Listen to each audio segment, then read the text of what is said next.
নমস্কার বন্ধুরা, অঙ্কিতা গল্পের স্টুডিওতে আপনাদের সবাইকে স্বাগত। অঙ্কিতা গল্পের স্টুডিওর আজকের বিভূতিভূষণ বন্দ্যোপাধ্যায়ের লেখা ছোট্ট গল্প রূপ বাঙাল। তো চলুন শুনি। আমি সকালে উঠে চণ্ডী মণ্ডপে যেতাম হিরু মাস্টারের কাছে পড়তে। আজ ঘুম ভাঙতে দেরি হওয়ায় মনে হলো কাল অনেক রাত্রে বাবা বাড়ি এলেন মরেলডাঙ্গা কাছারি থেকে। আমরা সব ভাই বোন বিছানা থেকে উঠে দেখতে গেলাম বাবা আমাদের জন্য কি কি আনলেন। চণ্ডী মণ্ডপের উঠানে পা দিতেই রূপো কাকা আমাদের বকে উঠল, রাজপুত্তুর সব উঠলেন এখন, মারে গালে এক এক চট যে চাওয়ালিটা এমনি যায়, বলি করে কাবা কিভাবে, বামুনের ছেলে কি নাঙল চস্তি যাবা। বাবা বাড়ি থাকতেও রূপো কাকা আমাদের চোখ রাঙাবে। দাদা ভয়ে ভয়ে উত্তর দিলে, রাতে ঘুম হয়নি রূপো কাকা। কেন রে? ছাড় পোকার কামড়ে। বাবা যা ছাড় পোকা খাটে, যা যা তাড়াতাড়ি পড়তি যা। রূপো কাকা আমাদের আত্মীয় নয়, বাবার বন্ধু নয়, বাড়ির গোমস্তা কি নায়েবও নয়, এমনকি রূপো কাকা হিন্দু পর্যন্ত নয়। রূপো কাকা আমাদের কৃষাণ মাত্র, মাসে 3.5 টাকা মাইনে পায়। রূপো কাকার আসল নাম রূপ বাঙাল ও জাতে মুসলমান, আমাদের গায়ের চৌকিদার ও। পিসিমার মুখে শুনেছি রূপো কাকা নাকি সাজি মাটির নৌকাতে চড়ে ওর 20-22 বছর বয়স সময় দক্ষিণ দেশ থেকে আমাদের গ্রামের ঘাটে নিরাশ্রয় অবস্থায় এসে নেমেছিল। কেন এসেছিল দেশ থেকে তা শুনিনি, সেই থেকে আমাদের গ্রামেই রয়ে গিয়েছে। বিদেশ থেকে এসেছিল বলে উপাধি, বাঙালি উপাধির বা কারণ কি তা বলতে পারবো না। রূপো কাকা আমাদের বাড়ির কিষানগিরি করছে আজ বহুদিন। আমাদের ও জন্মাতে দেখেছে, কিন্তু সেটা আশ্চর্য কথা নয়। আশ্চর্যের কথা হচ্ছে এই যে ও আমার বাবাকে নাকি কোলে করে মানুষ করেছে, অথচ রূপো কাকাকে দেখলে তেমন বুড়ো বলে মনে হয় না। আমারই ঠাকুর দাদা হরিরাম চক্রবর্তী গাড়ু হাতে নদীর ধারে গিয়ে দাঁড়িয়েছিলেন সাহেবের ঘাটে কই মাছ কেনবার জন্য। রূপো কাকা সাজি মাটির নৌকাতে বসেছিল। ওর অবস্থা দেখে হরিরাম চক্রবর্তী ওকে গ্রামে আশ্রয় দেন। সেসব অনেক দিনের কথা। রূপো কাকার বয়স এখন কত তা জানি না, মোটের ওপর বুড়ো। ঠাকুরদাদা যখন মারা যান বাবার তখন 25 বছর বয়স। বাবাকে তিনি নায়েবের পদে বহাল করে গেলেন জমিদার বাবুকে বলে কয়ে। সেই থেকে বাবা আছেন মরেলডাঙ্গা কাছারিতে, আর বাড়িতে বিষয় সম্পত্তি দেখাশোনা, প্রজা, খাতাপত্র এসব দেখাশোনা করার ভার ওই 3.5 টাকা মাইনের কিষাণ রূপো কাকার উপর। আমাদের অবস্থা ভালো গ্রামের মধ্যে, এ কথা সবার মুখেতে শুনে এসেছি জ্ঞান হয়ে অবধি। বড় বড় 4-5টা ধানের গোলা, এক একটিতে অনেক ধান ধরে। কলাই মুগ অজস্র, প্রজাপত্র সর্বদা আসছে খাজনা নিতে। এসব দেখাশোনা করে কি? রূপো কাকা সব দেখাশোনা করত। আশ্চর্যের কথা, বাবা বিশ্বাস করে এই সামান্য মাইনের মূর্খ কিষাণকে এত সব বিষয় আশয় দেখবার ভার দিয়ে নিশ্চিন্ত ছিলেন।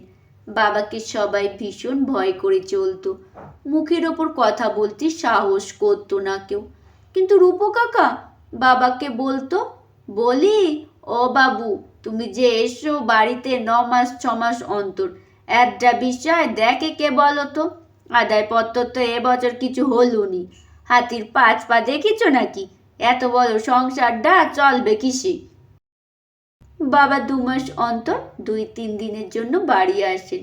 বাবার অনুপস্থিতিতে গোলার চাবি খুলে রূপো কাকা ধান পাড়ত, কলাই মুগ পাড়ত, খাতকদের কর্জ দিত, নিজের দরকার হলে নিজেও নিত।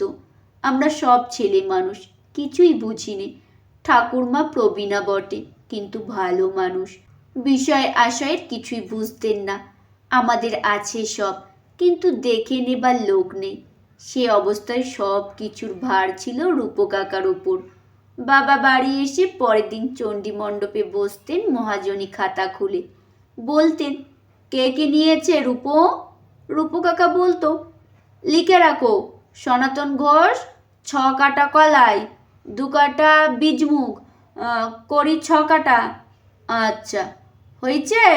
আচ্ছা লেখো, বীরু মণ্ডল 2 বিশ ধান, করি 5 শলি। আচ্ছা, হয়েছে? হয়েছে। রূপো বাঙাল 1 বিশ ধান, 2 কাটা কলাই। আচ্ছা, হয়েছে? হয়েছে। লেখো, কাটু কলু 4 কাটা কলাই, করি 4 কাটা, ময়জদ্দি শেখ ধান 11 কাটা, করি 7 কাটা। এইভাবে রূপো কাকা অনর্গল বলে চলেছে। গত 2 মাসের মধ্যে কর্জ দিয়েছে যাকে যতটা জিনিস, ও সব মুখস্থ, কোনো কিচ্ছু ভোলে না। ওরই হাতে গোলার চাবি থোলা, যাকে যা দরকার দিয়ে সব মনে করে রেখে দিয়েছে বাবার খাতায় লিখবার জন্য। একদিন একটা ঘটনা ঘটল। রূপো কাকার জ্বর হয়েছিল, আমাদের বাড়িতে আসেনি 2-3 দিন। এমন সময় বাবা বাড়ি এলেন মরেলডাঙ্গা থেকে। এসেই বিকেলে রূপোকে ডেকে পাঠালেন। রূপো জ্বরে কাঁপতে কাঁপতে বললে, বলগে যাও, আমি জ্বরে উঠতে পারছি নে, এখন যেতে পারবো না, জ্বরে মরছি। তার সতীনা তার আসতে পারলে না পায়ে পায়ে, তার একটু এলে কি মান যেত?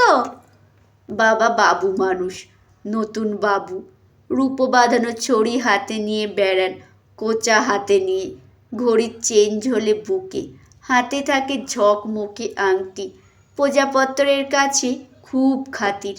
বাবাকে যখন লোকে ফিরে এসে এ কথা বললে, তখন বাবা একেবারে তেলে বেগুনে উঠলেন জ্বলে। কিন্তু তখন কিছু না বলে গুম হয়ে রইলেন। এর দিন 5-6 পরে রূপো কাকা সেরে উঠে আমাদের বাড়ি এলো। বাবা তখন চণ্ডী মণ্ডপে বসে হিসেবের খাতাপত্র দেখছিলেন।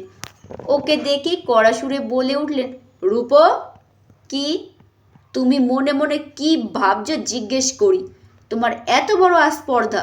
তুমি বলো আমি পায়ে পায়ে তোমার বাড়ি যাব? তুমি জানো কার সামনে তুমি দাঁড়িয়ে আছো? তোমার মুন্ডুটা যদি কেটে ফেলি তাহলে খোঁজ হয় না। তুমি জানো এত বড় লোক তুমি হলে কবে? রূপো কাকাও সমানে গলা চড়িয়ে দিলে, তা তুমি মাথা কাটবে না? এখন কাটবে না?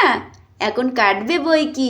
হ্যাঁ রে শীতনাথ, তোকে যে কোলে করে মানুষ করেছিলুম একদিন, মনে পড়ে?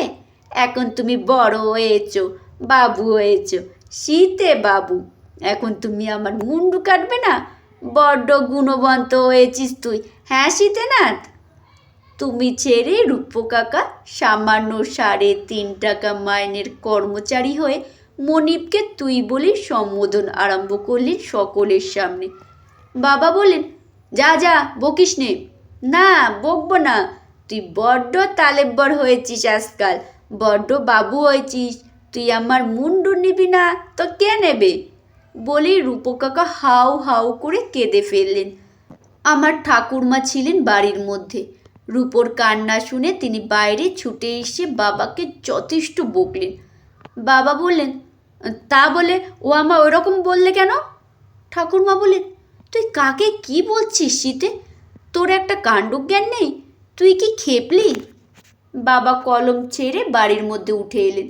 তারপর রূপো কাকার হাত ধরে বললেন, রূপোদা, তুই কিছু মনে করিস নে, আমার বলা ভুল হয়ে গিয়েছে, বড্ড ভুল হয়েছে। রূপো কাকার রাগ কমে না, বললে, না আমার দরকার নেই কাজে, ঢের হয়েছে, নে তোর গোলা চাবি ছড়া রেখে দে, মুই আর ওইসব ঝামেলা পোয়াতে পারবো না, নে তোর চাবি ছড়া। কতবার বোঝানো হলো, রূপো কাকা কিছুতেই শুনবে না। চাবি থলো সে খুলে বাবার সামনে ছুঁড়ে ফেলে দিলে। শেষে বাবা বললেন, বেশ, তাহলে আমি বাড়ি ছেড়ে যাই, রইল গোলা পালা প্রজাপত্তর, আমি কাল সকালের গাড়িতেই বেরোচ্ছি।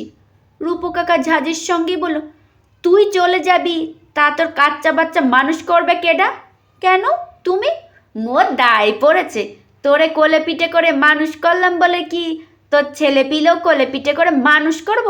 আমি কি আর জোয়ান আছি, এখন বুড়ো হচ্ছি না? ওইসব ঝামেলা আমার দ্বারা আর হবে না। না, আমি আর থাকবো না, কালই চলে যাব। কোথায় যাবি? মরেলডাঙ্গা চলে যাব। ঠিক বলছি যাব। আমার বড্ড কষ্ট হয়েছে রূপদা, তুমি আমায় এমন করে বললে শেষকালে, আমি গৃহত্যাগী হব হব হব বলেই বাবা ফেললেন কেঁদে। রূপো কাকা অমনি উঠে এসে বাবার হাত ধরে বললেন, কাঁদিস নে শীতেনাথ, কাঁদিস নে। ছি, মুই আর তোরে কি বললাম, তুই তো কত কথা শুনিয়ে দিলি, কাঁদিস নে। শেষে দুজনেরই কান্না। আমরা ছেলে মানুষ অবাক হয়ে চেয়ে দেখতে লাগলাম দুই বড় লোকের কান্না। দাদা আমার কনুইয়ের গুঁতো মেরে মুখে হাত চেপে হি হি করে হেসে উঠল। আমরাও বেশি দূরে গোলার নিমতলে দাঁড়িয়েছিলাম। ব্যাপারটা শেষ পর্যন্ত অবশ্যই মিটমাট হয়ে গেল। বাবাও দেশত্যাগী হলেন না, রূপো কাকাও চাকরি ছাড়লেন না। রূপো কাকা রাত্রে চৌকিদারি করত। অনেক রাত্রে আমাদের বাড়ি এসে ঠাকুরমাকে জাগিয়ে দিয়ে বলতো, ওটো বৌমা, জাগন থাকো, রাত খারাপ। চণ্ডী মণ্ডপে সন্ন্যাসী ঘোষ ও হিরু মাস্টার শুয়ে থাকতো। ওদের জাগিয়ে দিয়ে বলতো, একেবারে অত নাক ডাকিয়ে ঘুমোও কেন, ওটো, মাঝে মাঝে তামুক খাও আর গোলাগুলো চারধারে বেরিয়ে এসো না। একটা অদ্ভুত দৃশ্য, কতদিন হিরু মাস্টার দেখেছে, আমাদের গল্প করেছে সকালে। সব গ্রাম ঘুরে এসে অনেক রাত্রে চৌকিদারি পোশাক পরে লাঠি হাতে রূপো কাকা অন্ধকারে আমাদের চণ্ডী মণ্ডপের পৈঠার ওপর বসে থাকতো। একদিন হিরু মাস্টার বাইরে এসে ওকে দেখতে পেয়ে জিজ্ঞেস করতো, কে বসে? মই রূপো। বসে কেন এত রাতে? তোমরা তো দিব্যি ঘুমোচ্ছ, তোমাদের আর কি? গোলার দান যাবে, শীতেনাথের যাবে, চোরের যা উপদ্রব হয়েছে তার খবর কি জানবা? মোর ওপর ঝোঁক কি কত, মোর তো তোমাদের মতো ঘুমুলি চলবে না। শীতেনাথের এ ঝামেলা আর কতদিন পোয়াবো? এবার এলি চাবি ছড়া তার হাতে দিই মুই খালসা হব। আর পারি না বুড়ো বয়সে রাত জাগতি। হিরু মাস্টার বলে, ঘুমোও গে যাও, কিন্তু মুই যে তোমাদের মতো নিশ্চিন্ত হতে পারি নে, তার কি হবে? ধানগুলো জকি যে মোর ঘাড়ে ফেলে সে বাবু দিব্যি চাঙা হয়ে বসে আছে। এবার আসো, কিছুতেই আরে বোঝা ঘাড়ে রাখছি নে মুই। কিন্তু নিজের ইচ্ছেতে তার ছাড়তে হয়নি। বৃদ্ধ বয়সে 3 দিনের জ্বরে রূপো কাকা আমাদের গোলার দায়িত্ব নামিয়ে চলে গেল। এও 7-8 বছর পরের কথা। আমরা তখন স্কুলে পড়ি। সব শুদ্ধ 30-32 বছর ও আমাদের বাড়ি। বাবার সঙ্গে আমরাও দেখতে গেলাম রূপো কাকাকে। রূপো কাকার ছোট চালা ঘর, একদিকে ডোবা, একদিকে বাঁশঝাড়, ছেঁড়া মলিন কাঁথা মুড়ে দিয়ে শীর্ণ সাদা দাড়ি। রূপো কাকা পুরনো মাদুরে শুয়ে। রূপো কাকার ছেলের নাম বেজা, লোকে বলে বেজা বাঙাল। বেজা আমাদের দেখে বলে, আসুন আসুন বাবুরা, দেখুন দেখি বাবারে, জ্ঞান নেই, ভুল বকছে। বাবা ওর মুখের ওপর ঝুঁকে পড়ে বলে, ও রূপদা, কেমন আছো ও রূপদা? রূপো কাকা চোখ মেলে বলে, কেডা? শীতেনাথ, কবে এলে? এই পরশু এসেছি। বেশ করেছ। এই শোনো, খাতার মুড়োয় লিখে রাখো, মুই চিড়ে খাবার বেনামুড়ি ধান নিয়েছি 4 কাটা, হাতমণ্ডল কলায় 2 কাটা, বাড়ি 2 কাটা, বিষ্টু ধেরিসি 6 কাটা ধান, বাড়ি 4 কাটা। মোট ধান পৌষ মাসের ইদিকে দিতে পারবো না বলে দিচ্ছি, ভুলে যাব, লিখে রাখো। এই রূপো কাকার দায়িত্বের শেষ। আর কোনো কথা বলেনি রূপো কাকা। সেই দিন সন্ধেবেলা রূপো কাকা আমাদের গোলাপালার দায়িত্ব চিরদিনের মতো ঝেড়ে ফেলে দিয়ে চলে গেল। বিশ্বস্ত লোকেদের জন্যে কি কোনো স্বর্গ আছে? যদি থাকে, আমাদের বাল্যে রূপো কাকার আসন অক্ষয় হয়ে আছে সেখানে। আজ 30 বছর আগেকার কথা এইসব চোরা বাজারের দিনে, জুয়া চুরির দিনে, মিথ্যে কথার দিনে প্রচণ্ড বেশি করে রূপো কাকার কথা মনে পড়ে।